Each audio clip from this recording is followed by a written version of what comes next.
Hey everyone, what I'd like to do in this video is talk about one of my favorite Ubiquiti products. This is the UniFi Travel Router, otherwise known as the UTR. I picked this up 2 months ago and I've absolutely fell in love with it. It's a fantastic travel router and it's just a fantastic solution all round. So this is a slim, portable, lightweight travel router, and interestingly, you don't need a UniFi account to use it. You can just use it as a standalone device, but you can also use it to tunnel back to your home network and connect to your UniFi network. Or if you prefer, you can connect to a VPN. You can use a WireGuard VPN configuration. So it's got 2 gigabit RJ45 Ethernet ports, and the app will work via iOS or Android. And interestingly, this has got Wi-Fi 5 as a standard. It's not Wi-Fi 7. Now, that was something I always found a little bit peculiar, but what it does mean is that this remains a low powered device, and I suspect that Wi-Fi 6 or 7 would have required more power. So it actually has 2 embedded Wi-Fi antennas inside, one for the 2.4 gigahertz band and one for the 5 gigahertz band. And it's quite a low power device. The max power consumption is only 5 watts. So you can just power this from the wall, but if you prefer, you can use your Type-C cable to power this from a power bank. And as you would expect, setup is easy. You just connect to the UniFi app and then go through the setup, and then it will be added to your UniFi setup. But like I said, you don't have to go through that. You can just use this standalone if you wish. So if I jump over to the overhead camera, you'll see the travel router itself. And I've got it connected. I'm not actually using it just now, but I just want to show you the size of this. So they say that this weighs in at 89 grams, but my probably inaccurate scales weighed it in at 91 grams. But it is so light. And just to put it into perspective, this is the previous travel router that I was using from gl.inet. And this is a great little solution. I took this on a few holidays and it's great. But I did think, the admin area has got so many options, so many configuration options. And what it meant was it wasn't as plug and play as I would have liked.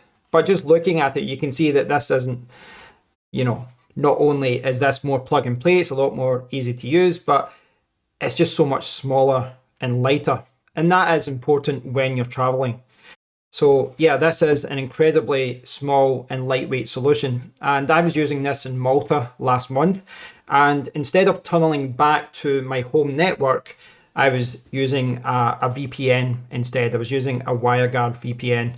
And yeah, very easy to set up. So you can see the display there. And if I get it closer to the camera, you'll see that the good thing about this is you can see the Wi-Fi antenna strength. So this is connecting to my ASUS access point. And the good thing is you can actually see the antenna strength. So what that means in practice is that if you're in your hotel room, you can walk about your hotel room until you find the strongest point. And that's what I did on holiday. I would walk around the room and I'd find where the strongest point was to connect this so that I would get a better connection to the hotel Wi-Fi. So you can see it's connecting to my Mr. Internet Wi-Fi connection point, and yeah, very easy to use. But what I'm going to do is show you how it works. So very easy. You've got your device here. We've got the Type-C port here as well. There's also another connection here. Okay, so I've got that in focus now. So this is your USB-C port for power, and this is your USB-C port for USB tethering. But that is not something I've really used, so I'm going to put this back. There's a reset button on the back there as well. And then we've got 2 gigabit Ethernet ports. Now, the good thing about this is that these come up like that, expand. So it keeps it thin when you're not using it. And it's labeled there. You can see you've got your internet connection, then you've got your LAN. So pretty straightforward.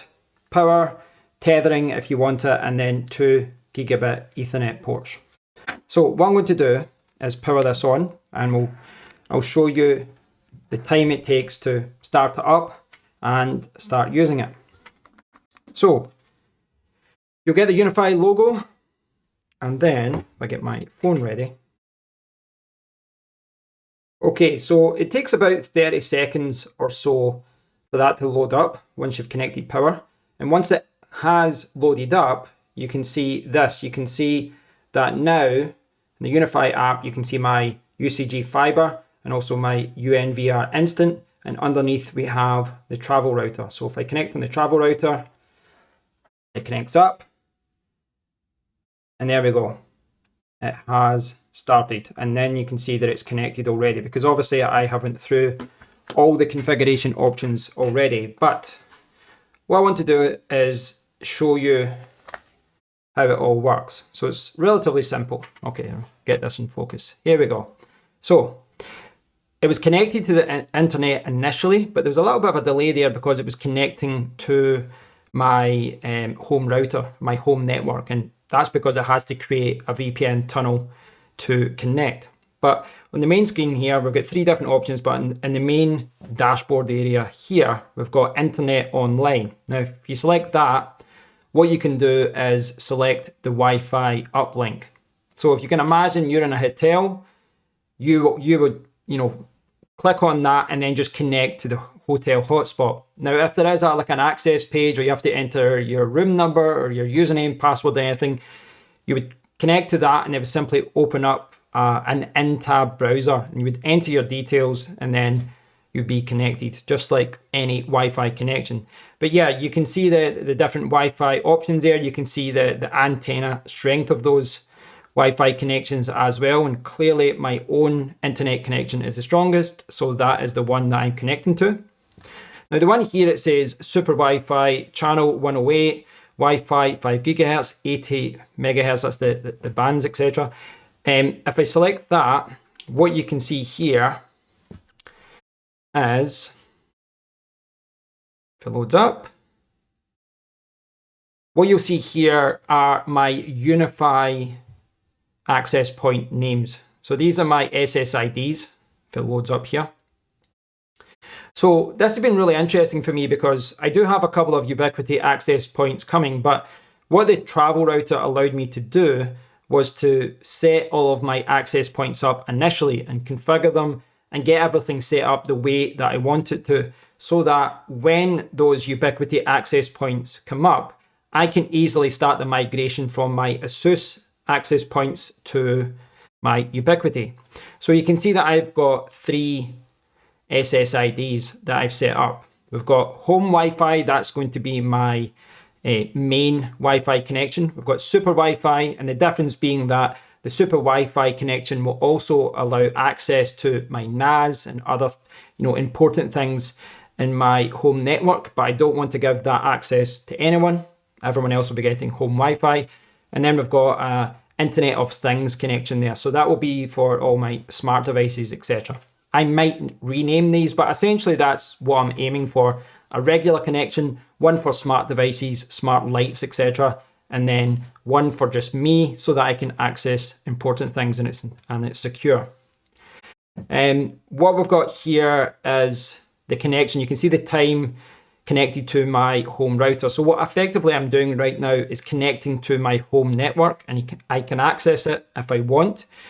And you can see the latency to Google, Microsoft. I think that's Cloudflare at the end there as well. But this is also where the VPN would be shown. Now, I will say about the VPN, I was using a WireGuard VPN from Proton VPN.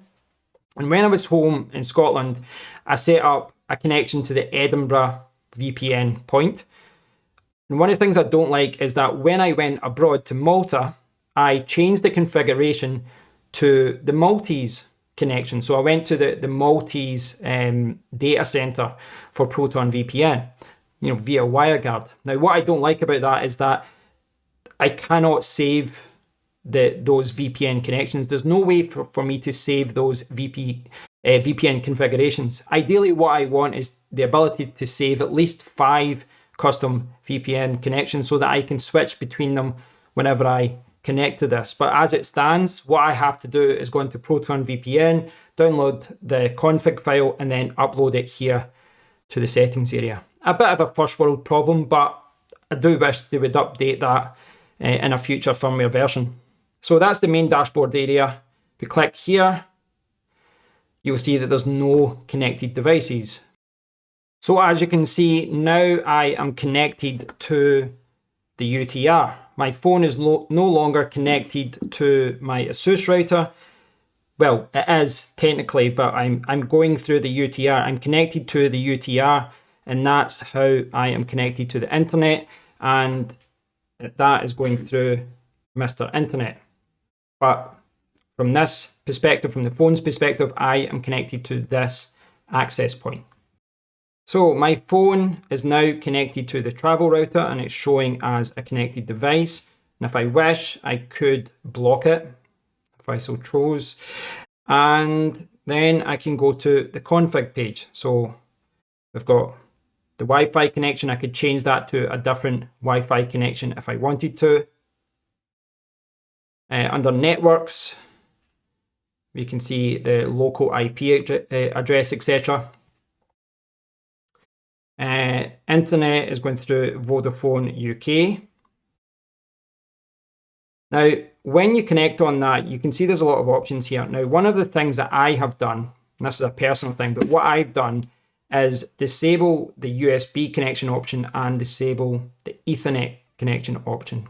Now, I can re-enable that if I need to use that. So if I'm in a hotel room and there's an Ethernet connection, I can connect that. I should get a much faster speed, and I can use Ethernet. But the reason I've disabled it is because I was using a Wi-Fi connection, and my Wi-Fi connection to my network, to my access point, to super Wi-Fi, that is password protected, where obviously with an Ethernet connection, you don't have that security. So what I've done is disable the Ethernet connection so that Wi-Fi is the only way to connect. It's maybe a little bit overkill, but you know, good practice, I guess, from a security perspective. Then we've got the VPN and teleport. You can block it and disconnect. So if you disconnect from your VPN to your home network or to a WireGuard connection, then you can disconnect so that you don't reveal your phone or you're not as secure, etc. So some good options there, and you can see there obviously we've got the WireGuard VPN set up as well.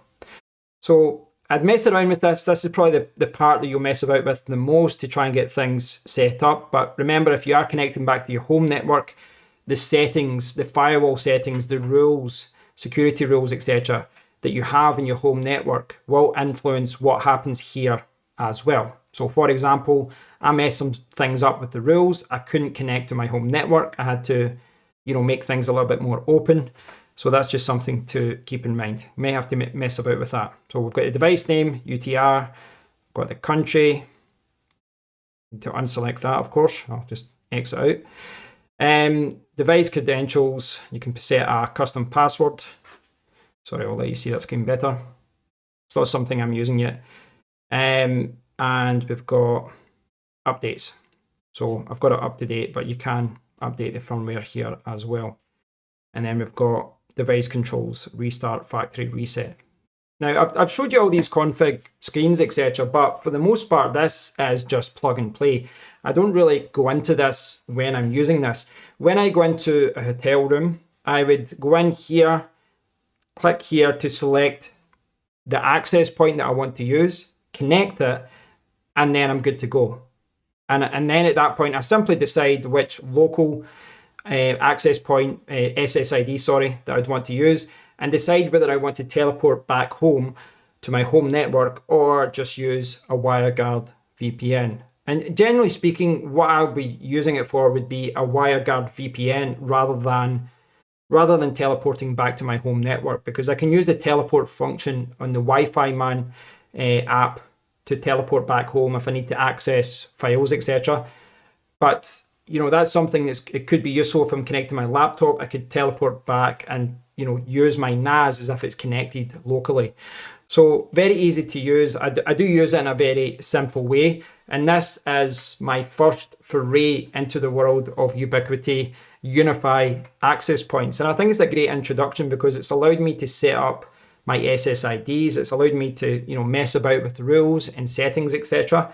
And once I switch over to, a fully Ubiquiti access point household, fully UniFi, then what that's going to allow me to do is, well, when I go on holiday, I don't have to do anything. I just switch this on, it will connect to my home access points. I don't have to enter passwords on my phone or my iPad, or no one else does either, the laptops, etc. So this has been a look at the UniFi UTR. And as I said at the very start of the video, this is it has to be my favorite Ubiquiti product at this time. It's such a cool little product. It's so practical. It's so small and so light, so easy to take around. It gets kind of lukewarm, when it's running, but I had this running in a hotel room for like 12 hours a day or even longer. And I think at one point I left it on for 2-3 days in a row and it didn't overheat, and I didn't have any issues with it being left on in a hotel room. So it is designed as a travel router, and you can use it like that. You don't have to, just put it on for 30 minutes or an hour at a time. It does have a little bit of heat when you're using it, but it obviously cools down after that. But yeah, no issues using this for days at a time. And I suspect you could just use this as an access point around the house as well. And that's something I might do as well. I'm trying to build up my Ubiquiti UniFi access point setup around the house. I've got 2 coming. I'm going to order another few. But what this will be really useful for will be to see what the strength of my network is around the house, and maybe fill in the gaps in a few areas where my internet connection is poor. And I might highlight where I can put this maybe temporarily in a short-term basis until I pick up another access point. So it's a fantastic little device. It retails here in the UK at around £80 to £90. It's not for everyone, but I think it's a better overall product than my last travel router. And this was a great product, but this is just smaller, lighter, easier to use, and just more practical overall. Thanks for watching, guys. I hope you've enjoyed this look at the UniFi travel router, the Ubiquiti UTR. Very cool device. I'd love to hear your thoughts on it. So please do leave a comment down below. If you've enjoyed the video, please like, please subscribe, please share, please show us some love, all that good stuff. And stay tuned, because I will be talking more about UniFi access points in one of my next videos. Until next time, guys, take care.